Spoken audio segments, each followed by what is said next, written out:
பிரிய சகோதரி பவதி பிக்ஷாந்தேகி. சரி கேட்கும் உங்களுக்கு. பிரிய சகோதரி பவதி பிக்ஷாந்தேகி என்று தெலுங்கில் இசைவாடி வந்த அந்த மாமனிதர் இசைமேதை தியாகராஜன். அவர் பிக்ஷா பாத்திரத்திலிருந்து எடுத்த சில்லறைகள் நவீன காலத்திற்கு உதவாது என்று தெரிந்தவர்கள் நீங்கள். நீங்கள் வெள்ளைக்கார கல்வி கற்றது கண்டிப்பாய் கற்பூர புத்திதான். அது காற்றோடு போய் பல ஆண்டுகளாகிவிட்டன. அதன் பிறகு உங்கள் பிச்சை பாத்திரம் உருமாற்றப்பட்டது. பிச்சை குவளை பெரும் உண்டியலானது. அந்த உண்டியலை உடைத்து நிதி திரட்ட உதவுவோர் இன்று தமிழரை பார்த்து என்ன சொல்லுகிறீர்கள்? தமிழ் பிச்சை எடுக்க கூட உதவாதா? ஓரளவு உண்மைதான். ஒரு தெற்கத்தி அறிவுரை தங்காய்.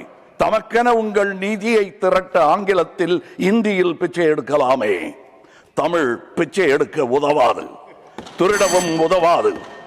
தமிழன் பிச்சை எடுக்க மாட்டான், அதுவும் உங்கள் பிச்சையை ஏற்கவே மாட்டான். தங்கச்சி, ஓட்டையும் நாட்டையும் இந்த கமலஹாசன் விற்கவே மாட்டான்.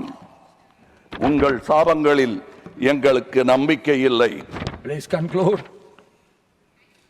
உங்களுக்கு இருக்கக்கூடும் என்ற நம்பிக்கையில் நீங்கள் உணர என் திட்டத்தை சாபமாய் போடுகிறேன். கருணையுடன் நீங்களே ஏற்பீர். உங்கள் இஷ்ட தெய்வங்களை வேண்டிக் கொள்ளுங்கள்.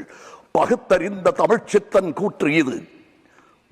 வினை உம்மை சுடுக, என்றும் எங்கள் நாடு நீடூழி வாழும். வினை உம்மை சுடுக, ஓட்டப்பம் வீட்டை சுடுக. வந்தீர் வென்றீர் செல்வீர். இது உலக நியதி, அரசியல் நியதியும் கூட. வீழ்க வளமுடன், தமிழ் என்றும் வாழும் நலமுடன். வணக்கம் அவை வந்தடைந்த தலைவர் கூட்டத்திற்கு. சென்றும் வருவேன், நாளை யமதே. உங்கள் கமல்ஹாசன். ஜெய்ஹிந்த். श्रीमान पवित्र